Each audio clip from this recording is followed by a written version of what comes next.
Asphalt City. Asphalt City. I just watched it last night. Asphalt City. Is it funny? Still in theaters, probably? Yeah, still in theaters. All right. We have a guest.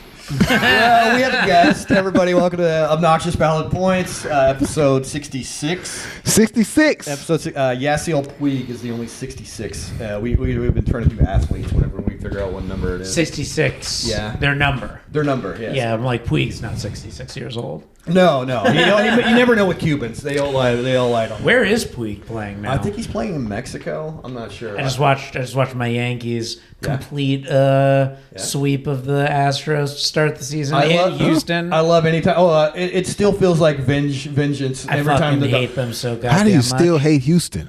Because they cheat. They cheated.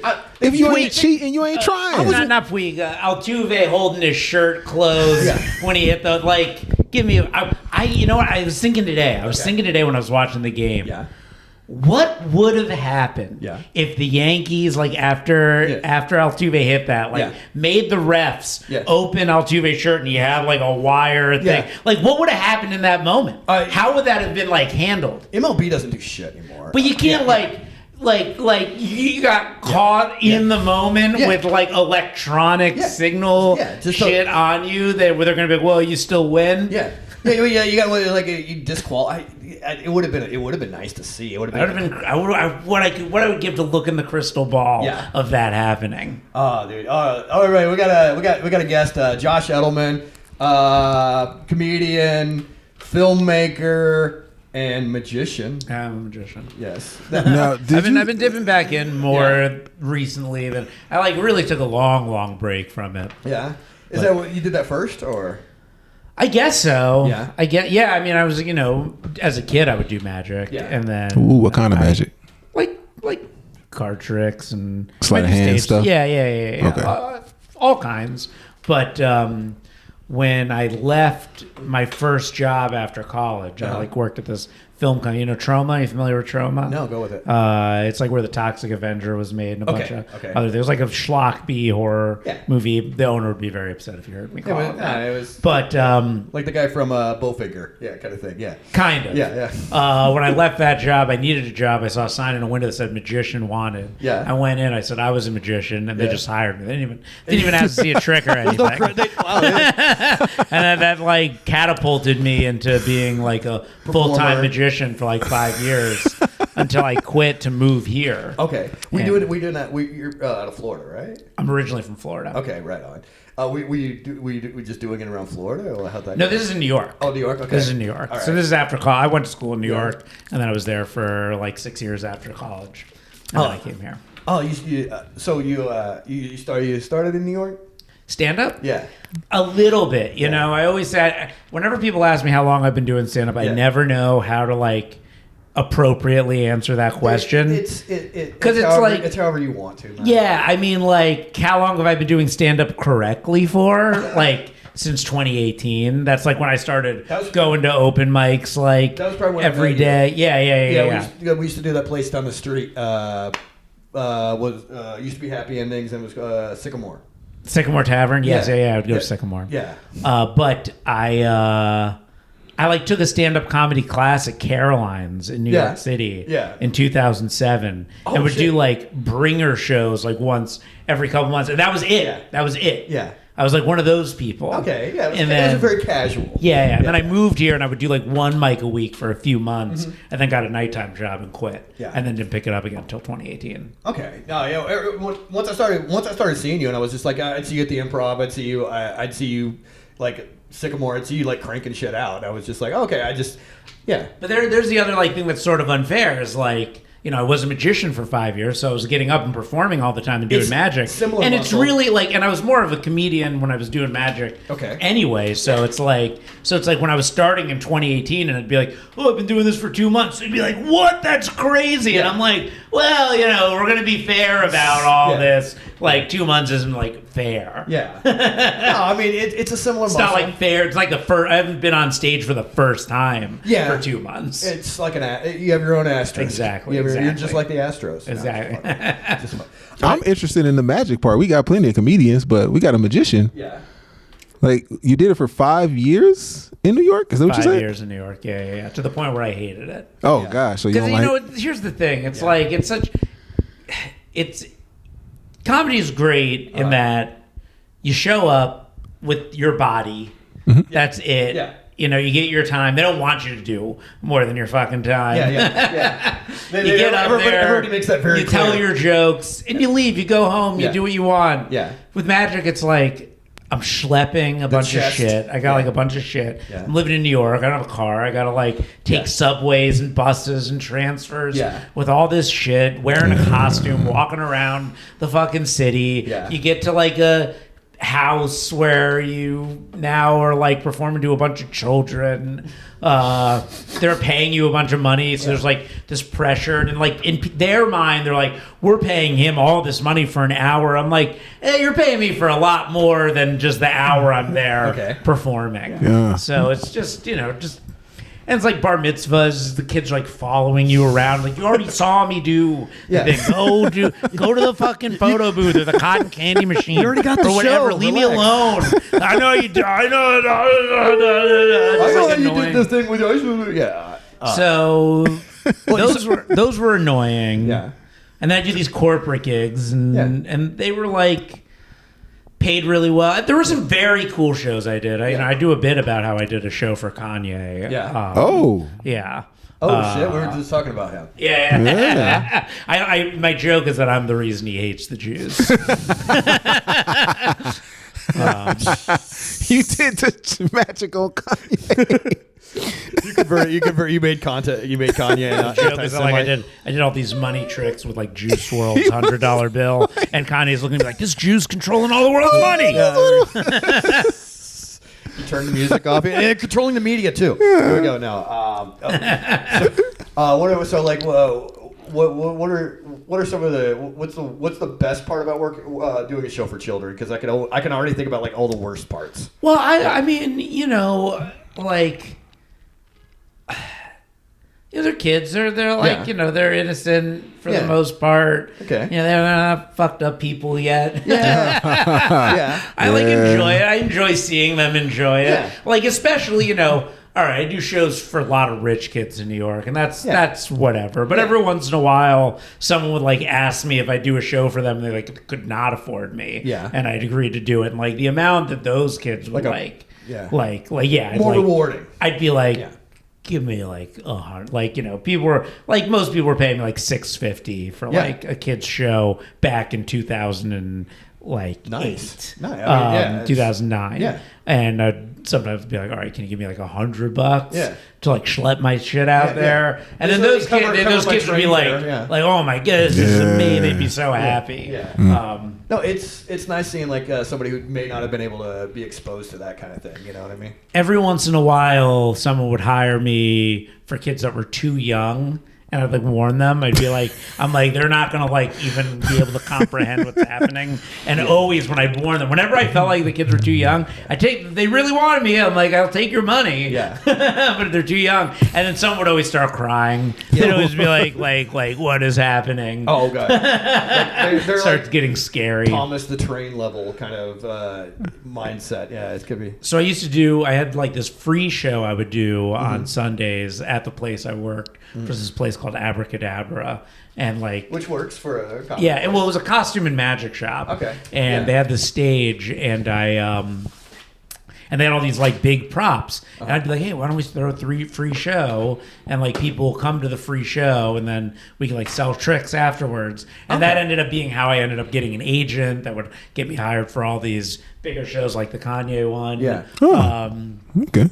And I was doing this show, and like I had this trick I used to close with where like we had this guillotine that I would like put someone in the audience's head in, and I do all these things like, there's the magic Chinese guillotine, and a lot of you are saying like, hey, aren't guillotines French? I'm like, yeah, expensive ones. And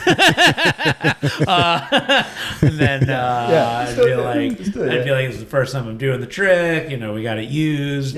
But I have like the instructions here, and the instructions would like, I have this big piece of paper with like blood on it and all these Chinese letters. letters. I'd be like pretending to really. Does anyone here speak? Like, no, we're good. We got this. Yeah, we'll figure it put out. out the bucket. I'd have a severed head in the bucket. And one time I have this person in the thing, and this kid just starts screaming, "Don't kill my dad!" And I'm like, and I just took him out. I'm like, I'm not gonna further traumatize this child.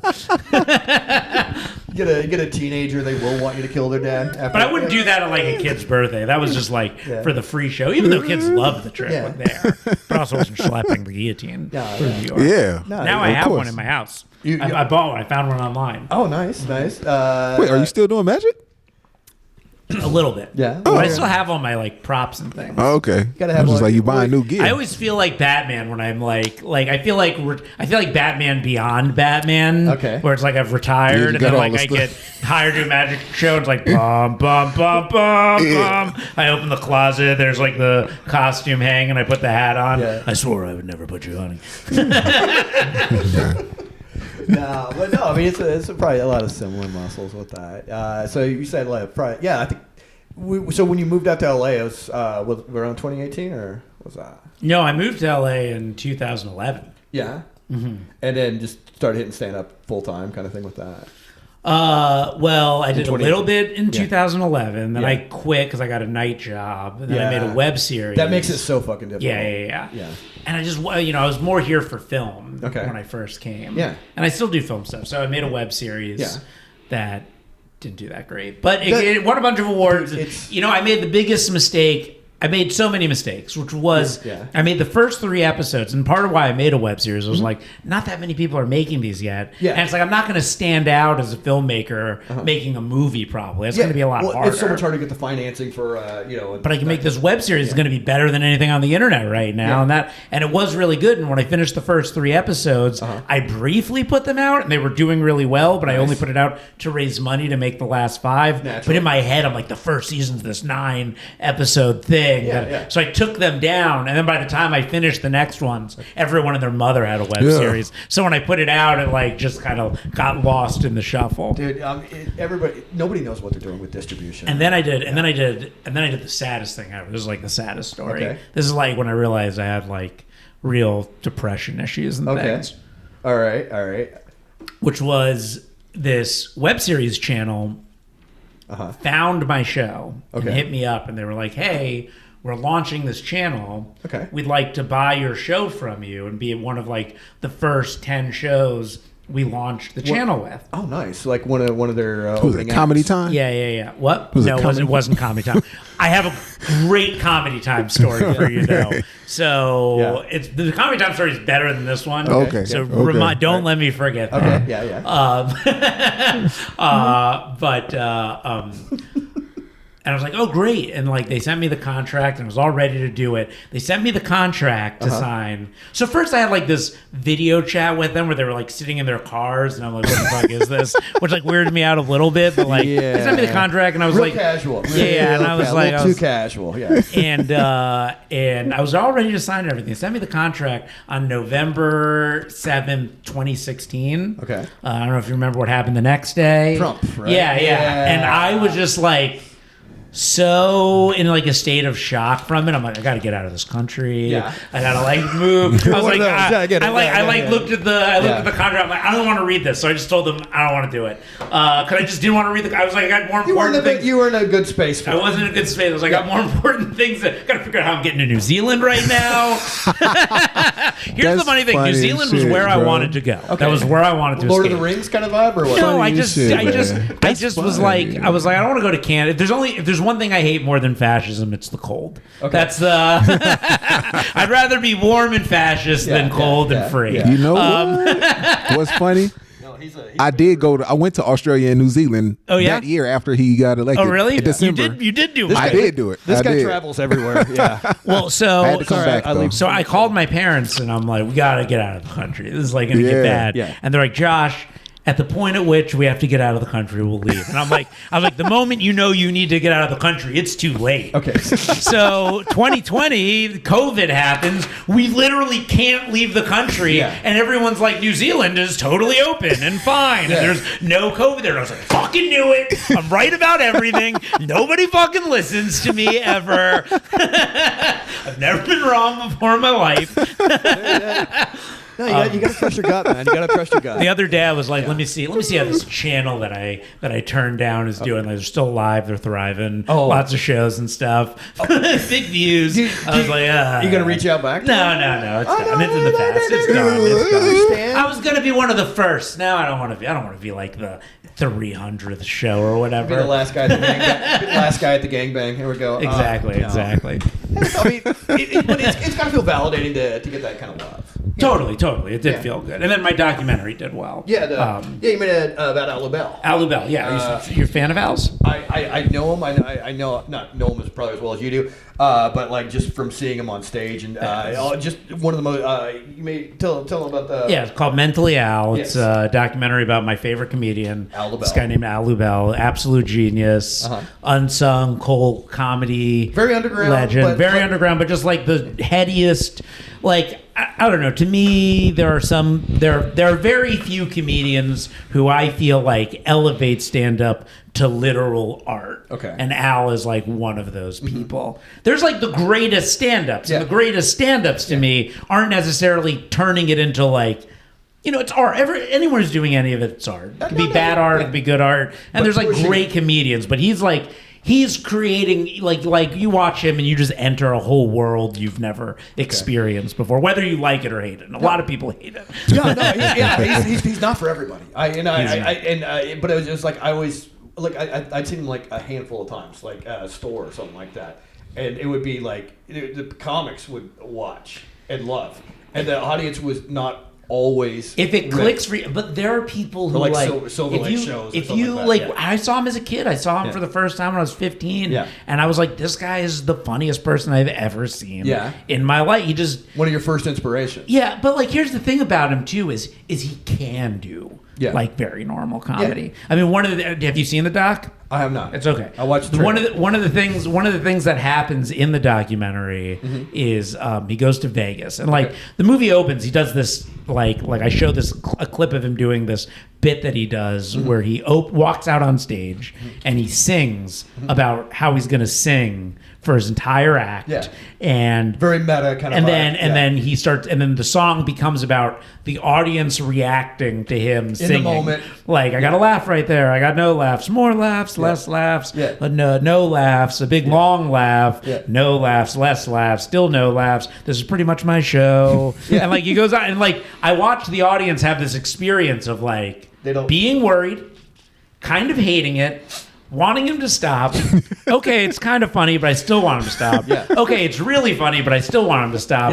Okay, maybe I don't want him to stop, and then he stops. It's like a really like an orchestrator. It's literally like a conductor. It's like one of the most orchestrator. What is it? Conductor. Thank you. Much better verbiage. So we're in Atlantic City, and I'm talking to Al before this show he's doing. It's like the biggest show he's done in a long time. It's the most money he's making. I mean, when I start making, he's been around. When I start making the movie, he's like living on a woman's couch because he has no money to pay rent. I know plenty of comics that are accomplished. Like this guy won fucking Star Search. He's been on Leno and Letterman 6 times each, and yet he's living on a woman's couch and like struggling to get stage time at shows in hostels. It's a hustle. And he's doing the show in Atlantic City, and I'm talking to him before, and he's like, these people, they can't handle weird stuff. And I'm like, so you're not going to open with your singing thing? And he's like, oh, I'm going to open with that. And then because it's like a mainstream show, right? He goes out. It's like older people, and like he starts to sing a thing, they hate it. And like you see him start, and then just cuts to him after. It's like, I really shouldn't have started with that singing thing. They did not go with it. Like half the room walks out on him in his set. Then the next day, he gets bumped from headliner to middle. I've seen that happen before. And then he just goes out and he just does like his Seinfeld type jokes and murders. And they love it. It's like perfect. It's he's got it in the back pocket. He's whenever. like he can be Seinfeld better than Seinfeld. But that's not what excites him.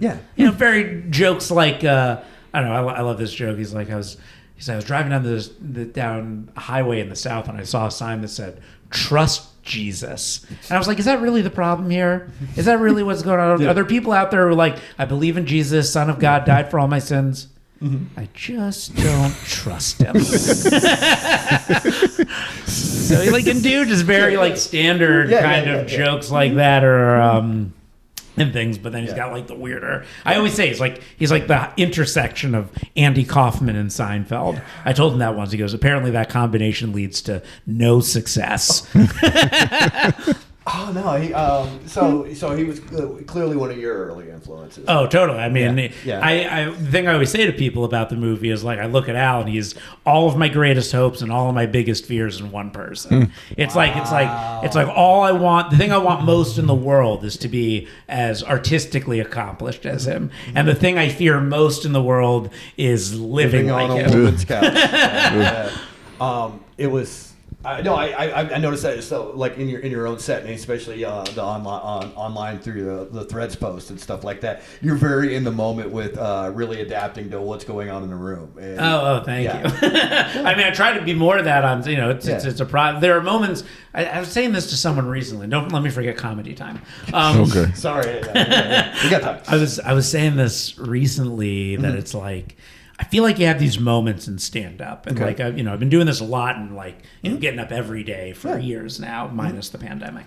And I'll have like one of these sets, and this happens multiple times where I'm like, oh, that's better than I've ever been. Right there. Like I just saw the best version of myself I've ever seen, and I go to myself. I've learned now though that when I see that happen, I'm not there, but it's where I'm gonna be if I keep at this right now. Keep grinding on it. Yeah. It's like a glimpse. You get like these glimpses of your potential. Nice if little you, touch. I think some people make the mistake of thinking I've arrived. Yeah. And then I had one it's good like, set, I'm done. Yeah, exactly. No, I'm like, okay, this is my future. But I had this happen recently, and then I have like a solid week of that. I'm like, maybe I am here now. And then I just had like the worst week of stand-up Was this the festival? The festival was fun. See, I consider the festival thing a total win. I was watching that. I watched the whole of that, and then you're breaking it for viewers. And what happened at the festival is I did this festival in Palm Springs, the Coachella Valley Comedy Festival. Super fun. Dakota Miracle, he does a great job with the festival. I hope you don't mind telling this story. It was hilarious. Oh yeah, I love telling this story. I've been telling it on stage. Okay, all right. And like there's a show happening in a room. There's like 100 people in the audience. I'm up last on the show doing 10 minutes. I go up. I do my like a showcase show where they have a bunch of people. 8 comics. The guy before me is I don't want to say anything mean. He just seemed like he's an older guy who seemed like he has not been doing stand-up for that long. He's very mannered. But he's in the festival? Yeah, I think he's local. So that's what a lot of festivals are. Just locals, But he's very like mannered in like the way he's speaking. You know when you watch someone and like they're like da da da da da da. Yes. Da da da da da da. You can tell the guy's a day It's like it's less sounds like he's having a conversation with you than it does. More presentational than written these jokes, and the jokes are very like base level comedy, and the audience is really going with him. So I'm watching him being like, "Oh, this guy's crushing. I'm about to wipe the floor with these motherfuckers." Hollywood Josh. Here we go. You just watched Bob Bigglesby. Louis C.K.'s walking out onto the floor now, motherfuckers. And I go out there maybe with too much confidence. I often find this like sometimes when I come out there feeling too confident, everyone looks at me like, "Fuck this guy." Fuck this guy who thinks he's about to do well. What's this guy smirking for? And I eat it. They just do not. They do not like me, and I'm just like, and I'm like recognizing I'm getting through it, and I'm fighting them a little bit. Were you acknowledging it? And I'm like, all right, guys. Well, sometimes I can buy you a second. And I try my best. A couple people like me, but for the most part, it's crazy how much a room can be 100 people who all don't like you at the same time for the same jokes you've told that have made thousands of people laugh. Like none of those thousands of people are here. The fuck is this? Not one of them. So I go backstage. And the way the festival was set up was awkward. So I go backstage. Not even like I see the intention, and I'll give you the flaw. Yeah. So there were multiple rooms. Like this wasn't the only room. Oh, so it was like I didn't catch that. Yeah, I didn't put that in like the story, but. Basically, it's like, there's multiple shows happening in multiple rooms. And the host comes out and is like, all right, guys, we're going to take a 10-minute break, and then we're going to get the next show started. So, grab a drink. There's also another show in the other room. The restroom. Pretty much nobody moves. For the most part, everyone just sits there. Just the same 100 people just sitting there. Host comes backstage, looks at me, goes, hey, Josh, the guy who's up first isn't here right now, so you're going up first. And I'm like, really? And he's like, yeah. It wasn't the guy running the thing. It was just the guy who was hosting the show. He doesn't know anything. He's just like, yeah. And I'm like, all right, whatever. So guy goes out there. 10 minutes later, he does like 3 minutes. He's like, all right, you ready to get the show started? And I was like, yeah. It's like, your first comedian. He's a cold host. Yeah. First comedian. I think he like worked at the place. Okay. Your first comedian, very funny guy. Put your hands together for Josh Edelman. No one recognizes my name, in one ear and out the other. Everyone's clapping. I like walk out from backstage, kind of coming out like awkwardly recognizing what's happening. As they see me, they just stop clapping. Just like 100 people just slowly, just like all stop clapping. I get to the microphone and I look at them and I just go, yeah. I'm even less excited than all of you about me being up here right now. And that actually gets a pretty big laugh out of them. And I'm like, anyway, I'm just going to do the same 10 minutes again real quick. And a couple people laugh. Most people are like scared. I'm like, no, I'm just fucking with you. And then that makes them laugh. And then it's like, that's connected with them. Yeah. And I thought to myself, I had to stop backstage before I had to go back out there again. And I was like, you had to meditate on it. Well, I was like, all right, so much about comedy is like finding the way to connect with your audience. Yeah. So like that connected me with them. But then the other thing I was like is, okay, they all liked that guy who was like brand new to comedy before me. More vanilla, more just like jokes. Mainstream, And I'm like you went out here and you tried to do a very conversational act that like you've been, that's like more kind of modern and the stylings and stuff. I was like, nuanced. I'm going to go back and do my like OG 10 minutes. Okay. Like the first 10 minutes I ever had that was like really like my jokes. Jokes like, I'm unemployed. I kind of like being unemployed. Being unemployed is kind of like being your own boss, except your boss is constantly giving you hand jobs. And that like, and I was like, this kind of bluer, more just standard joke stuff really good. And I had like a great 10 minutes. Yeah.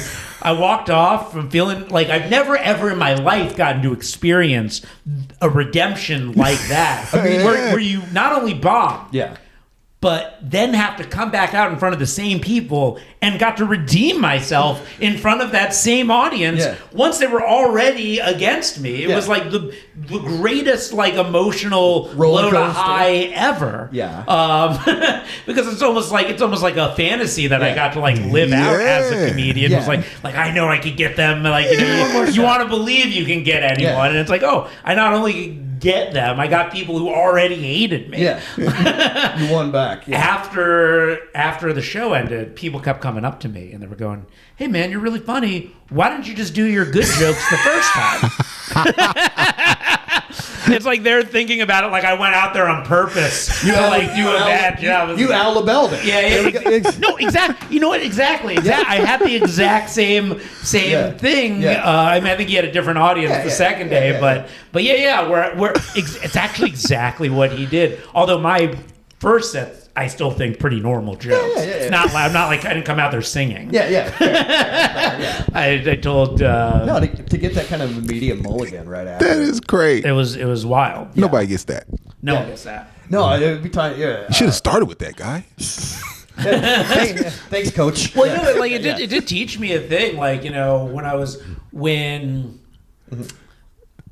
you know, like I can even give like another example of like an open mic I was at where everyone on the open mic lineup were like good comics. And I'm always like when it looks like a good lineup for a show, it's gonna be a bad mic. Okay. Because no one's paying attention, no one laughs. Yeah. We've all run out of laughs. Yeah. And like everyone one by one was getting up there, not doing material, just talking about how much this sucked. And then this one guy got up there, a great comic, Sam Harder. You know Sam? Yeah. So funny. He just goes up there and he does his 5 minutes of material. Yeah.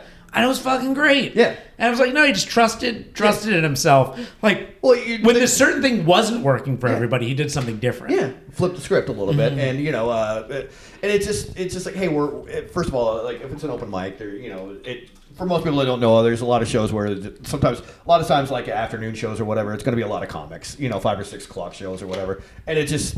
so, you know, we're there to knock the dust off old jokes, trim up the new ones, and figure out how you want to word them and phrase them. And it's just like, hey, just have confidence in the shit. You know, it's just like, yeah. There's a great Todd Barry quote from his book. Todd Barry's so funny. Welcome, or greetings from Hattiesburg or something. Hattiesburg, yeah. Hattiesburg, yeah. He goes, I don't remember the show. I don't remember the show, but I don't remember it being bad, so that means it was good. And it's kind of like, I remember it's like every good stand-up story I have, it always involves something that was like probably bad about it. I don't have a good story about it. Hey, let me tell you the time I just got up stage, did my jokes, and they murdered. Because that's the baseline, you know, and that's what. I for a while I was doing like a lot of rural road gigs, and I can't remember how exact. I can't remember anything about the show, but I just remember it was horrible in Butte, Montana, and it's what a perfect name for a bad show. Oh yeah, it's called Butt E, and it was just like I just remember like I don't ever want to. Not like I'm gonna drive through there again, but it's just like I've sworn off that town. You know, I was just like it never happened. I just remember it was bad. I don't remember how tragic it was up there, but it was just like, you know, the Tuesday was good, the Thursday was good, Wednesday whatever. You know, and that's one of the things about always getting up. You know, it's just so important because you're not gonna bat 1,000. And I always find that I am so much better on shows. Yeah. When I'm doing lots of mics. Yes. And not when I'm doing lots of shows. If I'm doing lots of shows, I sometimes almost feel like I'm getting worse. Yeah. Like it's too easy sometimes. Or not even that it's too easy. I'm just like, I'm feeling, you know, I'm not at the point of success where I feel like I can afford to not have a good show, if that makes sense. You can. But I can afford not have a good show, not try to have a good show. You care. Yeah, exactly. It's like I remember the first time I ever got up in the main room of the Improv was on late night before the pandemic. Oh, the midnight shows? Like Annie Lederman and Josh Adam Myers and Craig Robinson and all these people were going up. The Rolling Show was that? Yeah. And they all had their notebook on the table and I was looking at them. I'm like, oh. This is fourth wall for them. Yeah, this is. And I'm sitting there with like my tightest 5 minutes, shaking, ready to get up there. Eminem, and like this is my chance to perform for the 7 people left in the main room at the Improv. Yeah. They used to do a rolling show, like it was after the second show, and it would look like mostly drop-ins, and Rita would give a few spots out for that. It was a good way to get like good improv type stage time. And it was like, exactly. And I was like, okay, so when you get to that level where like you might be playing an arena in another city, when you get up at midnight in the main room of the Improv, you test out your new material. Versus me, who's like, I'm going to go to the Hollywood Comedy and test out my new material for that time I get up midnight in the main room. Right. At the Hollywood Improv. One man's ceiling is another man's Exactly. Yeah. The least important show of the year for these people was the most important show of the year for me. You're back there with Eminem, Mom Spaghetti. Yes. Yeah. But no, comedy time. Comedy time. Okay. When I moved to LA and I needed a job, I had applied to a Craigslist ad. You were a film school guy. Yeah. I applied to a Craigslist ad for comedy time, like looking for editors, filmmaker, content maker, producer, and I got this interview with them. Yes. And basically, I talked to the guy on the phone, and on the phone, it was basically like, you've got the job. Yeah. Just like come in and we'll formalize it. And like at this point in my life, I'd actually never even gone in for a job interview, really. Yeah. Because, like, I got, in college. So, in college, I interned at Martin Scorsese's production company. That's a good place to start. Yeah. And then that turned into a job briefly, which then transitioned for another friend. I needed, like, a new job because I was leaving that. Yeah. And a friend of mine had applied for this job at Troma, but didn't... knock it out. Didn't want it, but recommended me. Okay, through it. So I just talked on the phone and basically got hired. Just showed up, started working, left that, saw the magician thing, walked in, said I'm a magician, got hired, ended up doing that for 5 years before moving to LA. So this is like literally my first ever job interview. Straight networking. and I like. Oh, you never had an interview? I'd never had an interview. So to me, especially I was like, entertainment so interview, like, so I didn't. It didn't occur to me that this was going to be weird. This is mistake number one. I wore like a suit to my interview at Comedy Time. Like I should have been dressed like this for it. Solid color shirt. But I had like a suit on. Yeah. And I didn't have a car yet because I just moved to LA. Oh shit. So I asked my friend who lived across the street from me that basically convinced me to move to LA. Okay. If I could borrow his car for this interview. He owed it to you for making you move. I'm driving to the interview in my suit, in my friend's car. This guy, as I'm like literally the Comedy Time buildings where those American flags are. Yeah. I have to make like a turn in. I'm on the street driving.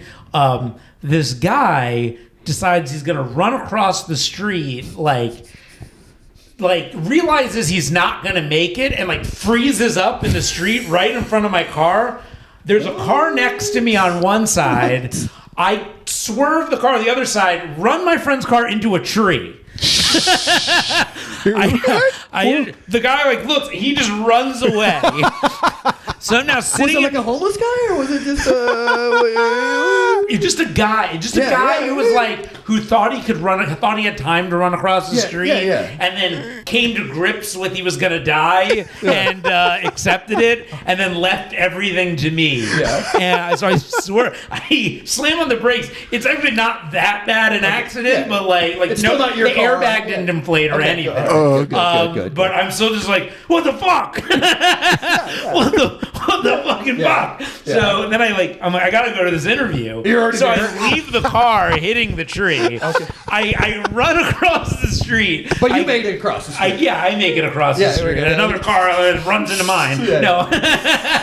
I run across the street. I come in. I'm like, hey, I'm Josh Edelman. I don't tell them that I just sweaty and nervous. Yeah, I'm like, and you're wearing a suit. I'm acting crazy, and I don't tell them that I just got into a car accident because I think that's going to be worse. This is their first impression of you. This is their first impression. I should have told them to like explain everything about how I'm behaving, but instead I just don't, and I'm just like talking to them. I'm also thinking about how I have to call my friend and tell him that I. So I get through the interview, and I'm like, I don't think I got this. Yeah.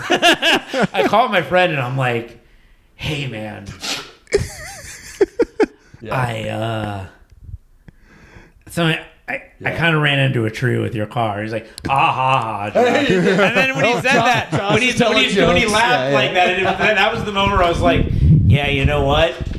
It does make sense. That would be a joke I would tell if I hadn't actually done this. And he's like, are you fucking serious, man? I'm like, I'm sorry, I am, yeah. He's like, well, can you drive the car? And I'm like, yeah. And he's like, all right, just bring it back, I guess. Yeah. So I bring You're the just car. Trying to soften the blow. Yeah, I bring the car back. You're not gonna bring it back. He sees it. He's like, I really this whole time thought you were playing a joke on me. Like I refused to believe this is real. I was like, I know. I was like, don't worry, man. I'm gonna like take it to dealership and whatever. Insurance adjuster. It ended up only costing me $400. That's like the bumper damage. Yeah, just to pull it out and pump it out. Yeah. Oh, it was that's like nice. I did slam on the brakes. Okay, yeah. And like I said, it didn't like deflate the airbag. Yeah, it didn't come with like a bloody nose or anything. Exactly. Head to the windshield. Ended up going Fixed Car Now in Culver City. They were like my go-tos for like anything, because like they didn't try to like totally, but they were like, pull this out, buff this in, like a normal place. Which is so I was like unbelievable. I was like, I can sort of afford this. He's like, I'm gonna praise you on every podcast I go on. Yes.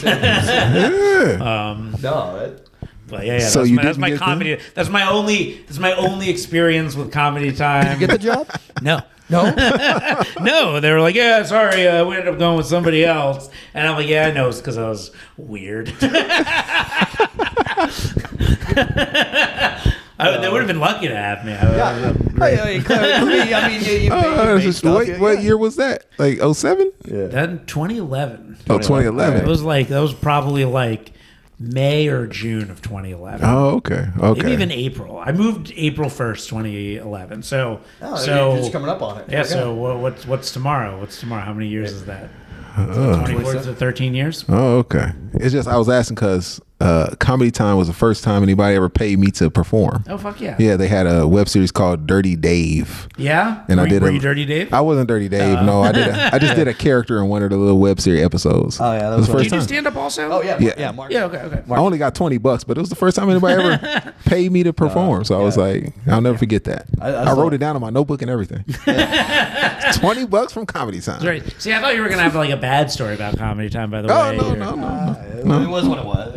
I did have a friend who like started blowing up, and he's like, I need to get Comedy Time to take down this clip. I know about a lot of people with that too. I need this thing gone. I need this thing scrubbed from the internet. Was it stand-up? His stand-up clip? They're still throwing them up on Amazon. Yeah. It's wild because like you'll see like Whitney Cummings on some of these. You know what I mean? It's just like, and after a while, it's like, hey, I think one of my friends started with Mary Patterson. She was just like, I did a gig for Comedy Time for like $25. It will always be on the internet. Yep. They will never in perpetuity. In perpetuity. No you signed a contract. Yeah. So you're a Yankees fan? How long? You're New Yorker lifelong. There's one. So the first time the Marlins won the World Series. Okay, 90s. Yeah. It was like 97. No, then they beat, the second time was against the Yankees. Yeah. I think it was 99. Because the Yankees beat the Padres, and then I think it was 97. 97 was when. So I was a Yankees fan before the Marlins existed. Then the Marlins became a team, and then they were good in '97. Yeah, they were like garbage, and then they just got everybody like Bobby Bonilla and all them. And I was rooting for the Yankees in the playoffs, but then the Indians beat the Yankees, and the Marlins made it to the World Series. Yeah. So I decided I liked the Marlins. Yeah, and they won, and I was all ready to be a Marlins fan. I was like hometown team just won the world, and then they traded everyone the next year. Bobby Bonilla, Sheffield, Bonilla, Kevin Brown, Kevin Brown, Edgar Renteria. Oh man, it was such a fucking cool. It was like such a cool ass. Yeah, it was like an Avengers kind of thing where everybody just Abreu. It was such a fucking Charles Johnson, I think, was there. It was just such a cool. Not Rick. Moises Alou. It was such a cool team, and I was like, I loved him. And then they traded everyone. I was like, the Yankees will never do that to me. And then I've stuck with the Yankees ever since. Fair. Who's your favorite baseball player, man? A Jeter. Makes sense. You gotta be. He's class. It was always class. Yeah. Oh, and he went Marlins too. I have a Michael Jordan signed jersey and a Dan Marino signed jersey, and a Jeter signed jersey is like the one other one like I really badly want. You got to finish the Trinity. Yeah, the Trinity, like each sport. Yeah, Jordan. Although Jordan's not my favorite basketball player anymore. Yeah. I kind of like LeBron better. I'm a LeBron guy. LeBron's still killing it at 39. Man. I think LeBron is. I think he's the greatest. I remember when he came in. It was like 2003. I think LeBron he was 18 years old, and I was just like, because I've been following basketball long enough where I was just like, I remember like Harold Miner is going to be the next Jordan, and then he plays for a couple of years, and then baby Jordan, and then it was like, and then LeBron was just like, well, relax, we'll see, and I was completely wrong. Well, the funny thing is, when everyone talks about LeBron versus Jordan, the thing for me is LeBron taking that first Cavs team to the finals, that was the most amazing thing I've ever seen. Yeah. That's the most amazing thing I've ever seen in basketball history. I don't care. Yeah. Like him beating the championship Detroit Pistons going through pretty much by himself was insane. Yeah. Took down Vince Carter, took down on the way. Paul Pierce on the way. I've never seen anything like that. Yeah, carried them on their team. And I think they went against Spurs in that one, I guess. And like they just triple team LeBron and Algoskis. What, Larry Hughes? Larry Hughes. Mo Williams, the second best player on that team. He was carrying that team. Mm-hmm. Yeah, the East was so weird back then. The only true knock against LeBron, in my opinion, is just the Dallas series. Just the Dallas finals when he was in Miami. Yeah. Other than that, I don't think there's a blemish. Yeah, he disappeared in that series. Was that when he was going to the... No, that was his first year with the Heat. Okay. And it was kind of like they were calling lots of charges on him on Perea and stuff. Yeah. And like he just didn't... Like Wade was basically trying to take over. And like LeBron just didn't seem to really know what his role was in that unit against that team. And Dirk went just... bananas. Oh, Dirk had a monster. And I was happy. I mean, that was also one of the greatest things I've ever seen Dirk go crazy like that. And he always picked his spots pretty well. I like LeBron. I was surprised that it's been weird since they won the bubble year, and that was weird. So it really didn't. But I think that. But it counted, but it didn't count. I'm so against anyone saying that doesn't count, especially considering last year the two finals, the Heat went back to the finals and the Lakers made it to the conference championship. That's been amazing. So I'm like there's no team that didn't have to go through the same thing the Lakers did. Yeah. That's just what happened. Every year is its own story, and every team has to contend with the same set of circumstances. It's not like anyone's ever making a set of circumstances that benefit. I think the Lakers had a harder time because they didn't get their home court advantage anymore, which they would have had. Which they always have a significant advantage. And plus, not only that, I'm like, when you're the Lakers, you get both your home court advantage, and when you're on the road, you maybe have home court advantage because they have such universal fan base. Yeah. It's like being the Yankees or the Cowboys. Yeah. You know, your fans might be filling up that stadium. You have a polarizing fan base. Exactly. That's fair. So I think it was a harder championship for him to win than it would have been otherwise. It's got to be weird playing in just an empty gym, and like. I guess I don't know. I don't know what I just watched it. I mean, Well, it's funny because I think about this because the pandemic was when my film was in most of its festivals. Yeah. So I would win these festivals and I'd be on a Zoom and I'd be like, "Hey, congratulations on winning!" I'm like, "All right, thanks." Logging off, completely by myself. I guess I'll jerk off now. And my friend, this girl I was seeing during the pandemic. She was a producer on The Voice. Okay. The singing competition. Yeah. Singing competition. So I was watching The Voice finale with her, and what they were doing is everyone was filming their final performances from home, and it's and I'm just could you imagine it's congratulations, you're The Voice, and Reba McEntire or whoever, Blake Shelton, Christina Aguilera, you're The Voice, congratulations. All right, signing off. And now you're alone in your home. And you're like, I'm The Voice. And I'm feeling extremely alone right now. And I'm in sweatpants. You didn't get your fucking epic stage performance. Oh, you didn't get that. And name one person who's won The Voice. Exactly. So not only can you not name anyone who's won The Voice, you didn't even get your one moment. The one shining moment. Your only real moment. Your good standing O. Ain't no YouTube clips of you celebrating. Yeah. The confetti falling. The dad's one of those. It's bullshit when you have to sweep up your own confetti. You know what I mean? Because you're at the dining room table. And you got to clean up your own confetti afterwards. Exactly. It's gotta be. It's just I'd been to some festivals for other film festivals for things before, and it's like if you feel like a rock if you star have a whenever cool you film, do well. people are treating you as like the most. You get to step feel and like repeat, being treated famous. You go to the award ceremony. It's like the closest you get at like this stage of your life to feeling like you're at some sort of Oscars thing. You know, you win that night. Everyone's like treating you like, ooh, that's the guy who won. You know, I had that for my web series. Like I got to experience a little bit of that. So like when I had like the really good movie that was like winning a lot of things, not getting to be there for any of it it sucked. The pandemic, it ruined a lot of stuff. It sucked. Like right when the pandemic was starting, like this one festival like was flying us out, putting us up at a hotel, paying us to be there. Like we were all ready for that, and then just. Congratulations. All right, everything's on Zoom now. It was like traumatizing. Yeah, those micro festivals, they feel so good. I mean, and there's a good place for them. Like we did that's how we met, was working on an independent film. Oh, cool. And we wore the suits for the LA premiere and that kind of thing. And it was a good Where'd you guys premiere at the Chinese Theater, the Dolby? No, we premiered. The LA premiere was the prestigious Marina Del Rey Film Festival. Oh, cool. The one that the one everybody talks about. A lot of people say Culver City, it's Marina Del Rey. Oh, okay.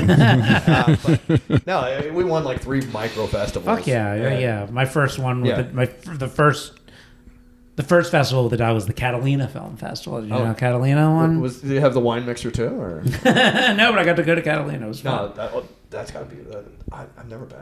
It was cool. Cool. Yeah. It was a lot of fun. He's a Catalina guy. A couple times, not a whole bunch. Not crazy. Whenever the girl wants to go. We took the free. It's funny. We took the free ferry that the place provided to get to Catalina. And it was like a 3-hour ferry ride, and then we took like the one that we just had to buy tickets for back, and it was like 45 minutes. Yeah. I was like, what the fuck was that first one? I was going to say 3 hours. It was going so slow. Where'd they take you? Did they stop at multiple places? We left at like 6 a.m. and got there at 9. I was like, it kind of burns the energy afterwards. It really did like burn us. Yeah. So I should have just taken the paid thing. Yeah, good lord. So you're killing it in LA. Where can people find you? Find Mentally Al? Find the web series? So Mentally Al, this current moment is only available on Tubi. But Cedric's not even on Tubi. Long story, but it should be back on Amazon Prime soon. Right on. You find me at Josh Edelman Comedy on Instagram and Threads. Got the website? I'm at the Edelmeister on other platforms, but I don't really use those that much. Yeah. You still doing your podcast?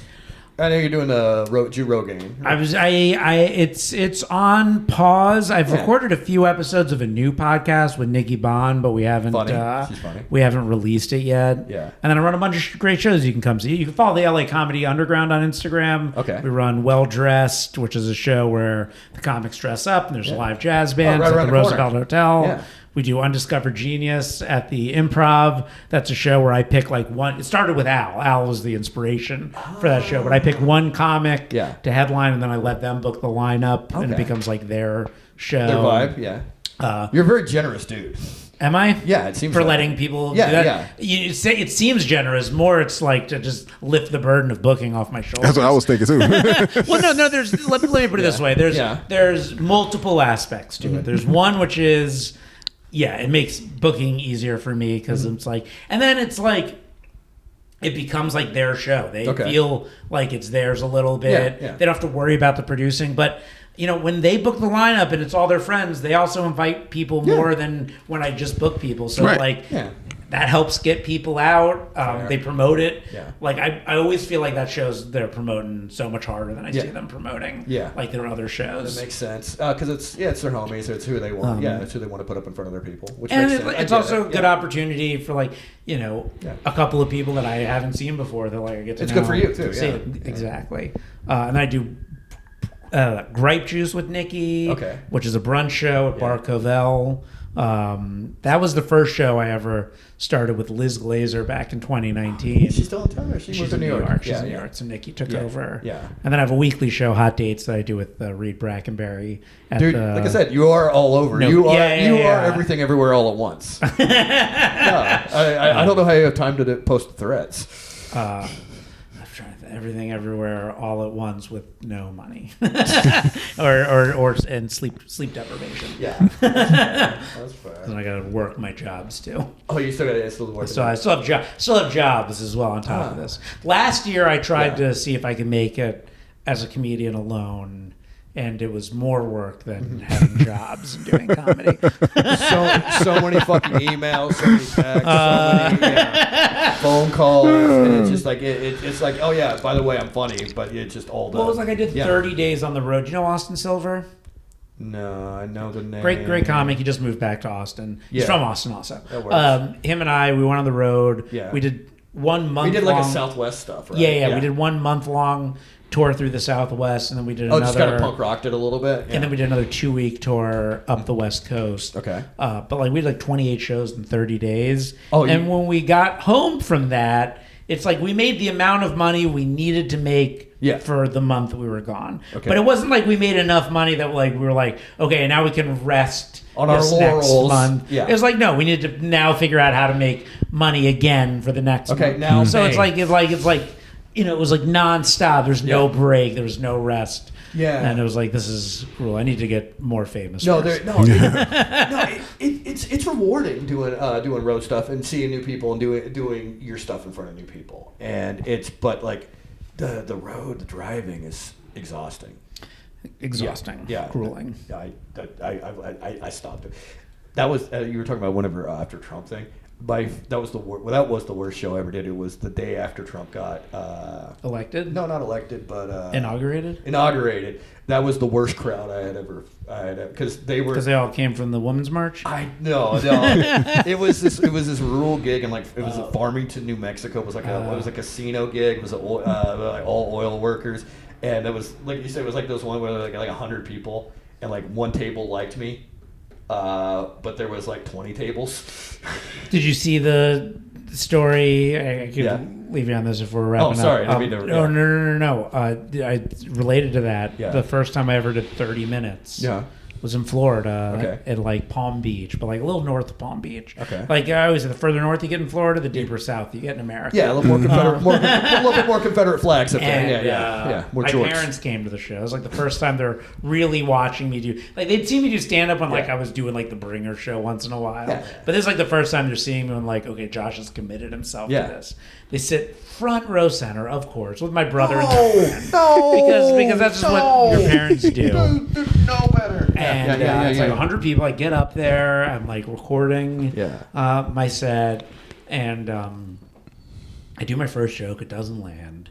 So I'm like, all right, let me try and do some crowd. I start talking to these people. Yeah. I'm like, oh, are you guys from here? They're like, actually, we're on vacation. And I'm like, oh, where from? They go, Mexico. And I go, and you came to Trump country for vacation? Mm-hmm. And then just the whole room starts going, Trump, Trump, Trump, Trump, Trump. It's like, it's a packed room. Yeah. I look at my phone. I see I'm 1 minute and 46 seconds into my 30-minute set.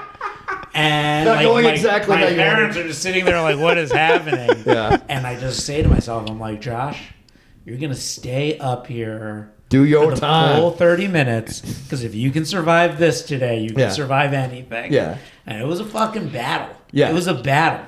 Like I wasn't going to do, I already had made the decision I wasn't going to do political humor. But at this point now where they're like against me, I'm like, well, they're not going to like me anyway. It's like, at least let me get their respect by going at them.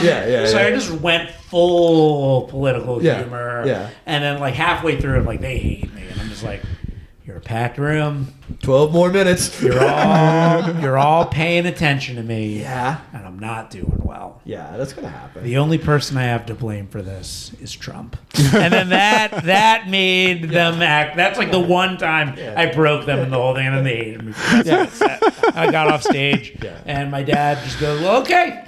And their friend goes, comedy's hard. And then he leaves. And then we all just gotta go home separately. Yeah, oh God. At least you weren't in the car with. God, I've had that. Well, you live and you learn. All right. Oh, that's good. Guys, check out Mentally Al on Tubi. And Best Friends web series is the web series. It's still on YouTube. You can check it out. Okay, that one's on YouTube? Yeah. All right, Best Friends, and probably put your name off of it. Yeah, Best Friends, exclamation point. And then like Josh Edelman. Edelman. Josh Edelman. Just for querying it, that kind of thing. Yeah. And then it's Edelmeister. The Josh Edelman comedy on Instagram and Threads. Okay. It used to be the Edelmeister. It's still the Edelmeister on Twitter, and I think that's it. Yeah. Okay. I don't go on Twitter anymore. Dude, I barely. It's Well, like I always assume I was like, am I really this bad at Twitter that like 2 likes feels great, and suddenly I'm on Threads and I'm getting all this attention. I'm like, I knew it. No, yeah. I fucking knew it. Twitter's like 99% porn is what it is. Yeah. 99% porn. No, it's 99% hate. Yeah, hate. It's just hate. Yeah. It's Marcus shit posting. That's all it is, man. It's like, what do you like? I hate you. Yeah, that's all Twitter is. At a certain point, Twitter was the only thing I did on Twitter. Was I would just tweet about the Lakers. Yeah. Back and forth with my other friends who like the Lakers. Yeah. Like I'm a Heat fan. I've also posted about the Heat, but I just had friends who were on posting about the Lakers, and I like the Lakers because I'm a Jimmy Buckets guy. Anyway, you can find Marcus at Marcus Stewart TV. You can also catch him on the Black Business Podcast. Yeah, check out Marcus Stewart TV because now I'm watching Tubi original movies. Only the originals. Oh, okay. Well, watch Mentally Al. I'll watch Mentally Al. I will watch this because I know you. It's a Tubi exclusive. See, that's the same. That's the same. That's the same. Because I'm like Tubi, and then I do reviews on Tubi movies. Oh, you're doing reactions? Like, yeah, they giving free content. Fucking Christ. So I'm gonna watch Tubi movies. All right. Good shit. Guys, thanks for listening. Like, subscribe, share it, write a review, all that good stuff. Thanks for listening. That's what we got. That's it. All right, cool. Josh, thanks for coming on, baby.